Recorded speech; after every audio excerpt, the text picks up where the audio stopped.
Sommes-nous donc impuissants face de notre échec, de toute blessure que nous avons faite ou que nous avons reçue?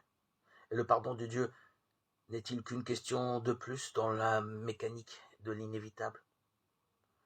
Reste-t-il alors seulement, comme le voudrait le grand inquisiteur de la légende, à essayer de corriger son œuvre? Rappelons la légende. Depuis que le Christ a vécu et enseigné, les choses se sont gâtées sur terre. Fausse doctrine, vice, lâcheté. C'est alors que le Christ décide de se montrer pour un instant, au moins au peuple souffrant et misérable, dans le péché, mais qui l'aime naïvement. Et cela a sévi à l'époque la plus terrible de l'Inquisition, lorsque chaque jour s'allumaient des bûchers à la gloire de Dieu. Et le Christ paraît donc doucement, sans se faire remarquer. Et chose étrange, tous le reconnaissent silencieux, il passe au milieu de la foule. Partout, la foi se réveille et accomplit des miracles. C'est au moment où l'un d'eux s'achève la résurrection d'un enfant que passe devant la cathédrale le vieux cardinal, grand inquisiteur. Il a tout vu, le cercueil déposé, la résurrection de la fillette. Alors il désigne le Christ du doigt et ordonne aux gardes de le saisir. Et dans la prison s'engage l'étonnant dialogue. C'est toi, toi. Ne dis rien, tais-toi.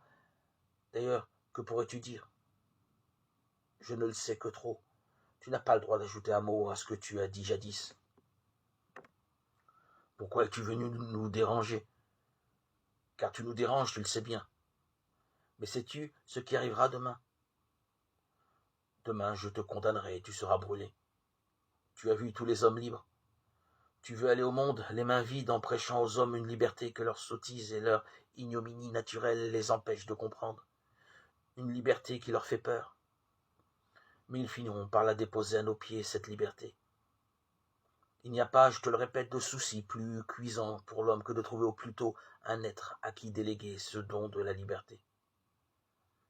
Toi, tu as accru la liberté humaine au lieu de la confisquer. Ne prévoyais-tu pas qu'il repousserait enfin et contesterait même ton image? Nous avons corrigé ton œuvre et les hommes se sont réjouis d'être de nouveau menés comme un troupeau. N'était-ce pas aimer l'humanité que d'agir ainsi, que de comprendre sa faiblesse? Oh, nous les persuaderons qu'ils ne seront vraiment libres qu'en abdiquant leur liberté en notre faveur. Comprendre la faiblesse de l'homme, il est vrai que nous sommes incapables d'atteindre seuls le bonheur. Il est vrai qu'on ne peut être que pessimiste sur la réussite ici-bas de cette liberté qui devrait nous aider à rejoindre notre destinée. Donc, conclura le grand inquisiteur, et avec lui tous les partisans de l'ordre et de la justice.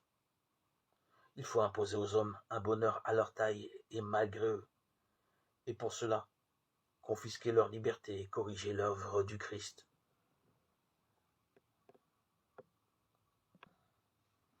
Mais Dieu n'est pas un inquisiteur. Au bout de sa lucidité, le grand inquisiteur est acculé au désespoir. L'homme n'a plus de prise sur son désordre parce qu'il vit uniquement dans un univers de devoir et de justice. Donc il faut le décharger de sa liberté. Or, la satisfaction, la réparation proposée dans la pénitence est à l'inverse de cela. Il faut d'abord reconnaître honnêtement que, par le péché, un désordre a été commis et qu'il demeure. L'histoire humaine se construit dans la conscience des hommes. Nos actes ne sombrent pas dans le néant.